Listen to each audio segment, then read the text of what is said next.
Hello hello students. Today we are talk about account. आज हम account के account पढ़ेंगे, 12th स्टैंडर्ड का। दैट इज़ अकाउंट का आज हमारा पहला लेक्चर है और हम स्टार्ट भी फर्स्ट चैप्टर से करेंगे। 12th का first chapter that is a introduction of partnership. ये चैप्टर बोर्ड के अकॉर्डिंग 4 मार्क्स में पूछा जाता है, 4 मार्क्स में। और दो सेक्शन में पूछा जाता है, that is section 1, section A and section C. दो तरीके से पूछा जाता है ये। अब इसमें इसमें ये सेक्शन ए में 1 मार्क्स के लिए और सेक्शन सी में 3 मार्क्स के लिए। वो अब सेक्शन ई में एक शॉर्ट आउट क्वेश्चन पूछा जाता है जो आपको सोल्व करना पड़ता रहता है, short like a short question, जो जैसे आपने पहले भी देखे हैं उसी प्रकार आपको ये है। उसमें कुछ भी चेंजेस है नहीं, जैसे आप लोग पहले देखते आए हो वैसा का वैसा ही ये है, कुछ भी इसमें एक्स्ट्रा चेंजेस नहीं है। सेक्शन ई आपने जैसे 11 में देखा था कि शॉर्ट क्वेश्चंस कैसे होते हैं, वैसे के वैसे ही है। और सेक्शन ए में 1 मार्क्स के लिए एमसीक्यू में पूछा जाता है। बोर्ड के अकॉर्डिंग ये 4 मार्क्स के लिए इंपॉर्टेंट है। लेकिन इस चैप्टर को हम लोग ध्यान से इसलिए पढ़ते हैं कि ये चैप्टर हमको जो नेक्स्ट चैप्टर है फाइनल अकाउंट, उसके लिए बहुत ही हेल्पफुल है। इसीलिए इस चैप्टर को हम थोड़ा ध्यान से पढ़ेंगे, क्योंकि ये चैप्टर हमारे लिए आगे क्योंकि ये चैप्टर हमारे लिए आगे हेल्पफुल है। किसमें? फाइनल फाइनल अकाउंट में थोड़ा सा हेल्पफुल है। इसके लिए चैप्टर को हम थोड़ा ध्यान से देखेंगे। और एज यू नो कि 12th में जो फाइनल अकाउंट पूछा जाता है वो पार्टनरशिप फर्म का पूछा जाता है, फिर कंपनी का भी फाइनल अकाउंट पूछा जाता है। तो कंपनी का फाइनल अकाउंट हम बाद में देखेंगे, लेकिन इसके नेक्स्ट चैप्टर ही पार्टनरशिप फाइनल अकाउंट है, वो हम जब ये चैप्टर कंप्लीट होगा तब वो स्टार्ट कर देंगे।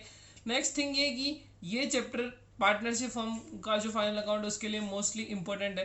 तो हम स्टार्ट करते हैं। जो first chapter is a introduction of partnership firm. Partnership firm का एक introduction.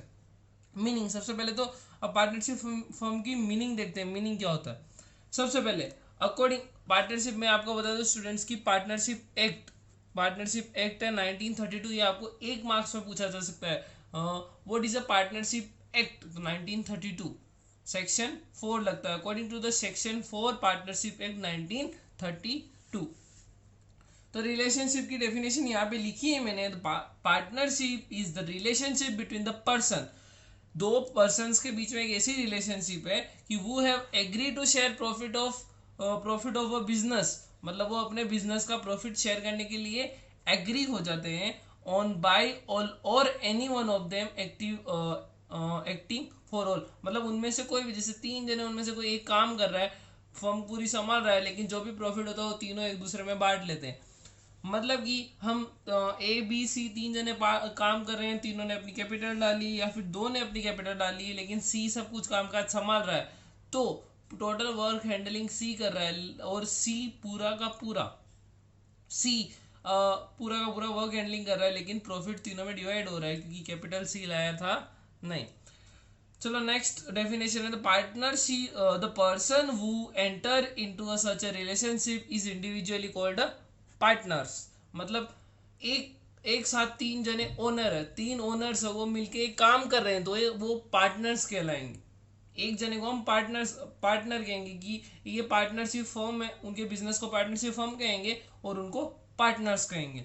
According to the company rule 2014, ये कंपनी का रूल है, ये कंपनी रूल है 2014 और ये पार्टनरशिप है एक्ट है 1932। 2014 the maximum limit of partners is 50। मतलब ज़्यादा से ज़्यादा एक कंपनी में पार्टनर्स 50 हो सकते, उससे ऊपर हो सकते नहीं है। मिनिमम 2 और मैक्सिमम 50। द बिजनेस, मतलब कि सेकेंड डेफिनेशन हमने देखी, थर्ड डेफिनेशन हमने 2014 की देखी। नेक्स्ट उसके बाद में the business run continuously, the business run collectively in a partnership by 2 or more person is known as a partnership firm। मतलब दो से अधिक व्यक्तियों द्वारा जो भी बिजनेस चलाया जाता है उसे पार्टनरशिप फर्म कहते हैं। 2 या 2 से the business running the business run by 2 or more person collectively is called a partnership firm। the person run by a 2 or more person its business called a partnership firm हमेशा कह सकते हैं। अब देखो पार्टनरशिप इमर्ज मतलब partnership जब बनती है तो वो एग्रीमेंट के थ्रू बनती है। अब एग्रीमेंट दो तरीके की हो सकते हैं, रिटर्न और ओरल, दोनों के दोनों रिटर्न और ओरल। जैसे कि दो फ्रेंड्स खोल रहे हैं या दो ब्रदर्स अपनी कोई पार्टनरशिप फर्म खोलते हैं, तो पार्टनरशिप फर्म रिटर्न बेस पे भी हो सकती है और ओरल बेस पे भी हो सकती है। लेकिन हम अकाउंटिंग के अकॉर्डिंग देखने जाए तो जो रिटर्न फॉर्म वाला एग्रीमेंट होता है वो एडवाइजेबल होता है। मतलब it's a great if you, अगर आप कोई पार्टनरशिप फर्म खोलना चाहते हैं फ्यूचर में, तो इट्स ग्रेटफुल टू यू कि आप अगर रिटर्न फॉर्म में ही एग्रीमेंट करो तो it's better for you and it's better for all not you, because की return form always a proof, कि कभी भी कुछ भी हो तो रिटर्न फॉर्म एक प्रूफ की तरीके से काम आता है। Next thing, partnership deed. Partnership deed ये है, जैसे हम लोग किसी भी कोई भी काम करते तो एक डीड बनाते हैं, जैसे कि हम ये काम इतना करेगा, ये काम ऐसे करेगा, अलग अलग तरीके से। आप कभी भी लोन लेने जाते हो कोई भी जगह तो आपकी भी एक लोन डीड बनती है। लोन डीड में बैंक ऐसा बनाती है कि आप हर महीने की इतनी तारीख को ईएमआई, इतनी डेट को ईएमआई आएगी, आपको इतनी ईएमआई पेड करनी है। तो देखो सबसे पहले उन्होंने बोला है partners undertake agreement with in the provision of partnership act. मतलब कोई भी उनका एग्रीमेंट बनता है तो पार्टनरशिप एक्ट 1932 के अकॉर्डिंग ही बनता है, उसमें कोई भी चेंजेस होता नहीं है। अब दूसरी थिंग ये है कि partnership deed acceptable to all the partners is prepaid, it's prepaid at the time of a commencement of a partnership form. मतलब जब पार्टनरशिप फॉर्म जब बनती है तभी एग्रीमेंट बनता है सभी पार्टनर्स के बीच में कि इसको ये काम करना है, इसको ये काम करना है, इसको ये काम करना है। ये सारी चीजें उसी वक्त डिसाइड हो जाती है। Next thing, a return agreement of the partnership is known as a partnership deed. मतलब जो पार्टनरशिप का रिटर्न एग्रीमेंट होता है उसी को हम क्या कहते हैं, पार्टनरशिप डीड कहते हैं। जो पार्टनर्स का रिटर्न एग्रीमेंट होता है उसे ही पार्टनरशिप डीड हम कहते हैं। अब कुछ डीड में ये सब बातें इंक्लूडेड होती है। सबसे पहले तो डिटेल ऑफ पार्टनर, कितने पार्टनर है, कौन कौन है, ये सब चीजें, how much how many partners can added in a firm and what of his details are all added, who is a owner of business, who is a working partner, who is a director of the firm, like all details are added in deed. Next thing, there are detail of firm, what product should be produced by a firm, what business is collectively run by a business, ये सब details इसमें होती है। Next is a type of business, किस type का business है, institutional business है या फिर कोई कंपनी है, एजुकेशनल कंपनी है, ये सब चीज़ें, एजुकेशनल इंस्टीट्यूशन है, ये सब चीज़ें इसमें बताई जाती है। Next, commitment of a partner, कौन सा पार्टनर के पास कौन सा वर्क आएगा, ये सब भी इस टाइम पे ही डिसाइड हो जाता है। नेक्स्ट, कैपिटल, कौन सा पार्टनर कितने कैपिटल आएगा, जैसे ए बी सी तीन पार्टनर है तो ये कितनी कैपिटल आएगा, ये कितनी कैपिटल आएगा, ये सब चीज़ें यहाँ पे डिसाइड हो जाती हैं। फिर इंटरेस्ट ऑन कैपिटल, कैपिटल पे इंटरेस्ट कितना मिलेगा ये भी इस टाइम पे डिसाइड हो जाता है। यहाँ पे कोई फिक्स रहता नहीं है, जब पार्टनरशिप डीड बनती तब कुछ फिक्स रहता नहीं है कि कितना परसेंट कैपिटल पे लेना है, कितना परसेंट कैपिटल पे देना है पार्टनर्स को, ये डिसाइडेड एग्रीमेंट बनता है तब रहता है, कोई इसका यूनिवर्सल परसेंटेज डिसाइडेड है नहीं, जितना भी पार्टनर्स रखना चाहे उतना रख सकते हैं। दूसरा फिर आगे आता है ड्राइंग्स में भी ड्राइंग्स कितनी आप एक टाइम पे कितने ड्राइंग्स कर सकते हो, एक पार्टनर्स ने ले ली तो दूसरा पार्टनर्स नहीं लेके जा सकता इतने टाइम तक, ये फिक्स टाइमिंग कर देते हैं। और नेक्स्ट है इंटरेस्ट ऑन ड्राइंग्स पे इंटरेस्ट कितना होगा ये भी फिक्स कर दिया जाता है। नेक्स्ट थिंग कि next distribution of profit and loss, उनका प्रॉफिट एंड लॉस वो लोग कैसे डिस्ट्रीब्यूट करेंगे, ये सब चीज़ें भी उसमें ऐड कर दी जाती है कि डिस्ट्रीब्यूशन उनको किसके अकॉर्डिंग करना है, ये सब भी किस रेशियो में करना है, ये सब भी फिक्स कर दिया जाता है। Next, salary, bonus, commission and remuneration to the partners, मतलब पार्टनर्स को कितना सैलरी, कितना रेम्यूनरेशन और कितना बोनस, कितना कमीशन देना है, ये भी पार्टनरशिप डीड में डिसाइड कर दिया जाता है। Next, interest on loan provided by partners to the firm, मतलब कोई भी पार्टनर्स अपनी फर्म को लोन देते हैं। जैसे बिजनेस एक रन हो रही है, अब बीच में पैसे की जरूरत पड़ी, फर्म को पैसे की जरूरत पड़ी, तो उस टाइम पे कोई पार्टनर अपने घर से पैसे लाके फर्म में डालता है, तो जब फर्म को उसको पैसे रिटर्न करने पड़ते हैं तब उसको कितने इंटरेस्ट से रिटर्न करने पड़ेंगे, तो वो भी पार्टनरशिप में डीड जब पहले बनती है बिजनेस स्टार्टअप से पहले तब डिसाइडेड हो जाता है। नेक्स्ट थिंग, गुडविल, कितनी गुडविल होगी हमारे फर्म की, इतने सालों के बाद इतनी गुडविल होगी, इतने सालों के बाद इतनी गुडविल होगी, वो भी डिसाइडेड हो जाता है। नेक्स्ट, एडमिशन एंड रिटायरमेंट, जो उनकी पॉलिसीज होती है कि कोई हम फ्यूचर में नया पार्टनर ऐड करेंगे तो किस प्रोसीजर के थ्रू ऐड करेंगे। नेक्स्ट, रिटायरमेंट, अगर कुछ किसी पार्टनर का रिटायरमेंट भी करना है फ्यूचर में, अगर वो रिटायर्ड हो रहा है तब, या फिर वो सॉल्वेंट किसी और तरीके से रिटायर्ड हो रहा है तो किस तरीके से हम लोग उसको रिमूव करेंगे, ये सब चीजें भी उसमें देखी जाती है। नेक्स्ट, डिसोल्यूशन ऑफ फर्म, अगर कंपनी बंद हुई तो कौन कौन से सिस्टमेटिक रूल्स हमको फॉलो करने पड़ेंगे, ये सब भी कंपनी जब पार्टनरशिप डीड बन रही होती है तभी डिसाइडेड हो जाता है।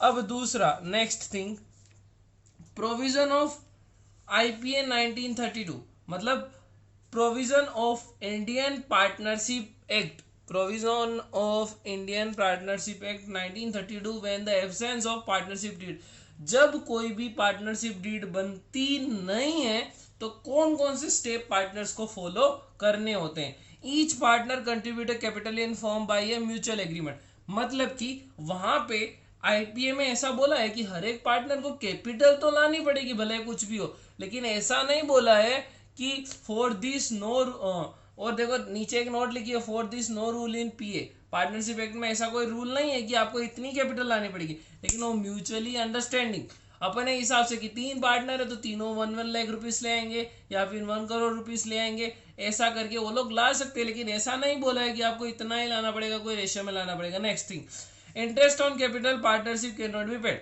मतलब कैपिटल पे उनको कोई भी इंटरेस्ट दिया जाएगा नहीं। अगर कैपिटल पे कोई इंटरेस्ट नहीं दिया जाएगा, जब कैपिटल पे कोई इंटरेस्ट नहीं दिया जाएगा तो ड्राइंग्स पे भी कोई इंटरेस्ट नहीं लिया जाएगा, सीधी सी बात है। जब कैपिटल पे वो लोग कोई इंटरेस्ट नहीं ले रहे हैं तो जब मैंने पैसा किसी को दिया है तो वो मेरे को इंटरेस्ट पेड नहीं कर रहा है, तो जब मैं उससे पैसा लूंगा तो तब मैं क्यों इंटरेस्ट दूं। ने बोला यही है कि interest on drawings of the partners can not B charge, कोई भी चार्ज होगा नहीं। Next, dissolution of profit and loss in equal proportion, मतलब यहाँ पे भैया कोई भी तरीके का रेशियो होगा नहीं, सबको प्रॉफिट, पूरे प्रॉफिट के पार्ट में से सबको इक्वली मिलेगा। अगर ABC है तो 1/3 1/3 1/3, और 2 पार्टनर है, अगर 2 पार्टनर है बिजनेस में तो 1/2 के रेशियो में मिल जाएगा। अगर 4 पार्टनर है तो 4 पार्टनर में 1/4 के अकॉर्डिंग मिल जाएगा। नेक्स्ट, सैलरी, बोनस, कमीशन और remuneration can not be paid to the partners, मतलब पार्टनर्स अगर कंपनी में काम कर रहे हैं तो उसके बदले में ना तो उनको सैलरी मिलेगी, ना बोनस मिलेगा, ना कमीशन मिलेगा। नेक्स्ट थिंग, ये जो है ये आपको 1 मार्क्स में पूछा जा सकता है और ये रूल आपको याद रखना पड़ेगा।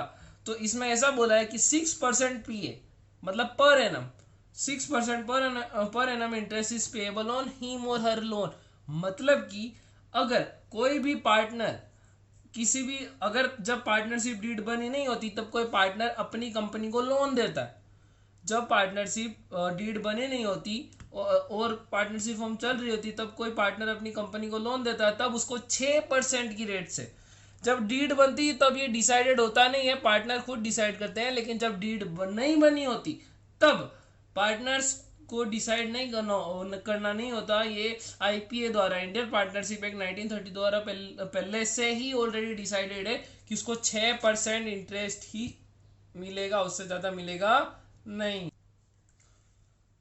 अब हम देखते हैं कि इस चैप्टर में से शॉर्ट क्वेश्चन कौन से बनते हैं और लॉन्ग क्वेश्चन कौन से बनते हैं। देखो, शॉर्ट क्वेश्चन में ऐसा बोल सकते हैं आपको 3 मार्क्स के लिए कि इंटरेस्ट ऑन ड्राइंग, मतलब ड्राइंग पे इंटरेस्ट निकालना बोल सकते हैं, कमीशन मैनेजर का निकालना बोल सकते हैं, profit and loss sharing ratio निकालना बोल सकते हैं। ये सब चीजें आपको शॉर्ट क्वेश्चन में पूछी जा सकती है इस चैप्टर में से। दूसरा, लॉन्ग क्वेश्चन में ये आता है कि पीएनएल एप्रोप्रिएशन अकाउंट जो कि हम लोग इसमें बनाना सीखेंगे, दूसरा कैपिटल अकाउंट और करंट अकाउंट। आपको नाम तो पता है पहले से, PNL appropriation, capital account, current account, लेकिन थोड़ी मेथड्स थोड़ी सी माइनर, थोड़ी एक दो एंट्रीज चेंज है, वो मैं आपको बताऊंगा जब भी मैं पीएनएल अकाउंट का और इसका वीडियो पोस्ट करूंगा। तब ये दो चीज़ें ये लॉन्ग क्वेश्चन में, लेकिन इस चैप्टर में से डायरेक्टली लॉन्ग क्वेश्चन नहीं पूछते हैं, तो आपको यही 3 क्वेश्चन में से कुछ भी पूछा जा सकता है।